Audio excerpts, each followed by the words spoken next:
Welcome to Dean Alley Ministries, Inc., where community and compassion intersect. Led by the inspiring Reverend Dr. Dean Alley, our mission is clear: to provide unwavering spiritual support and guidance. We believe in meeting you exactly where you are in life, offering teachings and resources that uplift and empower. Our focus on personal connections ensures that you are never alone on your journey. Experience the intimacy of safe environments and enriching one-on-one conversations through Zoom. With a dedicated chaplain ready to nurture your spiritual well-being, you're in caring hands. Join our vibrant community and feel the transformative power of support every step of the way. Dean Alley Ministries, Inc. invites you to step into a... All right, I had a moment this morning and I wanted to do a little devotion, and it kind of resonates with me because I'm in this journey right now where I'm asking the Lord to lead this family through me. Chaplain Dean Alley here. Good morning. Very early in the morning. As you know, I was up around 4 something this morning. Sometimes I just can't sleep. I have things on my mind. And God sometimes says, okay, it's time for you to get up. Let's go. Share my speakers up there. So let's just talk about a couple things. Okay, so very early before the work day. Most people are sleeping, but I have been for many weeks now, maybe even months, possibly searching for God's wisdom, his discernment, and his ability to lead my life. Because if you know me, most people do, that my goal is obviously is to love God with all my mind, body, soul, everything, and then love my neighbor. And at the same time, my purpose is obviously to share the gospel. I have a new book that just came out. It should be on Amazon. It's in Kindle version and paperback. And I believe on Monday, the hardback comes out. All of the proceeds go into the channel, or it goes to different organizations that we assist and help right here in the United States and abroad. So we are very small. We don't have the capabilities. I'm not pandering and I'm not asking. I am just merely presenting a book that I wrote. And as I tell everybody, you'll be underwhelmed. But my point about searching the scriptures, asking God to direct me. And we are in a crossroads of making a big decision, my wife and I. And we pray daily. I pray daily and throughout the day. And when I have my quiet time, which is usually to read my Bible and understand, and I don't just read it to read it. I read it to what is it saying in that context, and how can that apply in today's context? Because they didn't write it to me; they wrote it for me. Okay, and so anyway, so this quick devotion, I'm not going to take a whole lot of time. I call it the uncharted territory because that's where I am. I'm in the uncharted territory. All rationale, all viewpoints on this decision, most people would call me crazy, and that's the thing that I think is important to say. Um, you're right, it is unique, and it's doing something that we think God's using us for this. And, I'm not ready to disclose it yet because I think God's still working. He's working on me, but this is uncharted territory. And why I bring this up this morning, because I want to talk about the faith of Abraham as God puts things in my path. And this morning, he put this in my path. So I'm just going to go through this, and I'm going to continue to pray for God's will and things continue to move forward uncharacteristically. What do I mean by that? Everything points to God is leading us to this direction. Time's coming where I'm going to have to make that decision, and all rationale, all human belief system would say, you're crazy. I don't know why you're doing that. But God is in control, and I have to give him all of the due. All right, so I want you to imagine you have to leave everything or your home and all of your security, right? And you have to go for you're going to leave, and you're going to go to into the future and go to a destination that you really don't know anything about. It's unknown, scary, right? And I want you to think about the radical as I talk about the normal person wouldn't make the decisions that I'm making, but I want you to think about where Abraham was and his radical call to faith that Abraham, he answered it. What did he do? He answered it. He did what God told him to do. And that's kind of where I am. I I'm not wanting to doubt. I want to make sure that I'm clear. That's why this devotion resonates.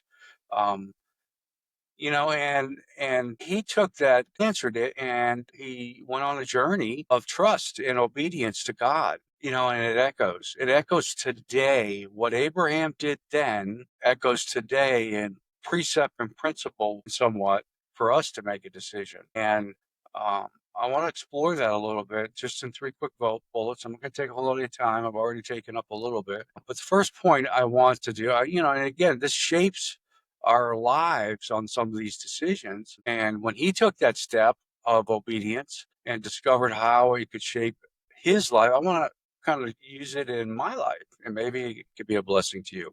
All right. So the first point is obedience in the unknown.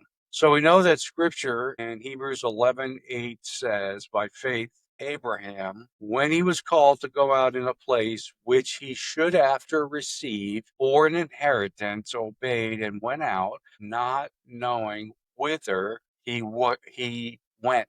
So he didn't know where he was going. He just made that decision. He went out. I want you to think about a ship that sails on the ocean. The destination is promised, but the path sometimes is uncertain. Ships, you may go across the ocean, you might go across the wherever, and you have a destination in mind, and many of us are on it. I'm on it right now. It's the uncertainty. And Abraham, like the ship, trusted the captain. Who's the captain? Well, God's the captain. And set out even without a detailed map. So he didn't even know where he was going, had nothing, just went. That's faith, brother, sister, because we like to use our rationale. We like to look at things and say it's uncharacteristic. I am searching the scriptures to tell me contrary, and I can't find it. So when I think about this practical application in the obedience, I think, am I facing a situation where God is calling me to step out, and he's asking me to step out of my comfort zone? And that question, and looking at how Abraham's example encourages us, and it encourages me to obey God's call, even when the future is unclear. Let me say it again. Even when the future is unclear, I'm called to trust as Abraham did when he stepped out. Trust that he knows, who's he? God, the way in which we don't know. Right. So my question for myself today was, what areas of my life is God calling me to step out into the unknown? You have to answer that for yourself.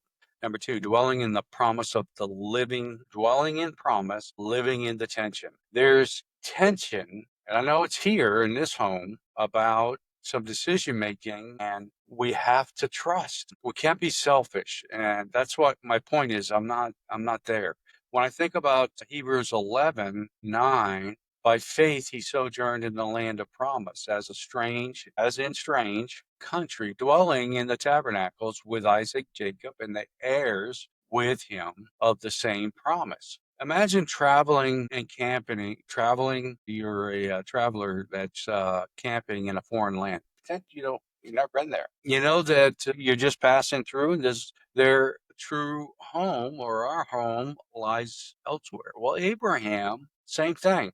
When he was setting out and camping in this object lesson, Abraham lived in that land of promise. He obeyed the promise of God, yet he lived as a sojourner. It wasn't like he was his final destination, if you will. He was a sojourner. His heart was set greater on the inheritance. So he was focused on what God's promise would be for him. Abraham's faith reminds us that this world, I think of through this faith, shows us that this world is not our home, right? And we're talking about the long game here. We're not talking about the short game here. We're talking about the long game. And it's not our home. And we are what? Citizens of what? Heaven. And our lives should reflect that reality. We need to live in the internal purposes or perspective, knowing that God has a plan, or God has a better city prepared for it. So when I ask questions to myself on this number two point is, how can I live more intentionally as a sojourner in this world, focusing on my eternal home? Number three, the city of we go back to Hebrews, this is 11:10. For he looked for a city which hath foundations, whose builder is his maker is God. For he, Abraham looked for a city which had hath foundation, whose builder and maker is God. Are we looking for that city that God has built? And that's heaven. Think about a magnificent city, something, I think of New York City or Vegas. It's not built with human hands, but it's designed and created by the master architect. Abraham's faith wasn't focused on temporary earthly structure, but it was on the eternal city, the New Jerusalem, which we read in Revelations. When we think about how do we this can be applied in our lives, we think that Abraham's faith was anchored in the eternal, not in the temporal, and he let his hope rest in the eternal kingdom and the city lasting foundation, a city with a lasting foundation, which would be heaven. This hope will sustain anyone through trials and disappointment. So when you're in these trials and stuff, you have to think about the long game, and what are the earthly things you tempted to place tempted to place your hope in, and how can you shift your focus to the eternal city? So, twofold here. One, obviously, the long game with our eternal heaven. And in practicality this morning, how am I putting my faith in not the things of this world, not the home I live, the car I drive, the bank account, the job? How do I not put myself in that? Now, these are all things that I need to live practically. And I think God blesses us, and He's blessed me beyond measure. And I have to be thankful of that, and I have to be mindful. So, Abraham's journey is a testament to the power of faith. Faith that obeys, it sojourns, and anticipates a city being built by God. May we, just like, say, Abraham, walk by faith, not by sight, trusting in the promises of God and looking forward to the eternal inheritance that awaits. And the last thing I would say in this quick little devotion is consider this. What tent are you living in right now? Are you in a temporary situation, a difficult situation, or a difficult season? How can you live in a tent with the faith of Abraham, knowing that God has a permanent city prepared for you? When I say long game, I'm talking about eternity and heaven and all those things. But I'm also talking about the practical piece where Adam stepped out, didn't know where he was going, but he put faith and trust and hope in God. And that is my message this morning: is to step out by faith, walk by faith, not by sight. See, everybody around me that sees what's going on thinks it's crazy. But if I walk by faith and not by sight, I'm doing what God has asked me to do. So, with that being said, Chaplain Dean Alley, I hope you have a good rest of the day. And I hope this devotion helped you as it helped me. God bless. Take care. Bye.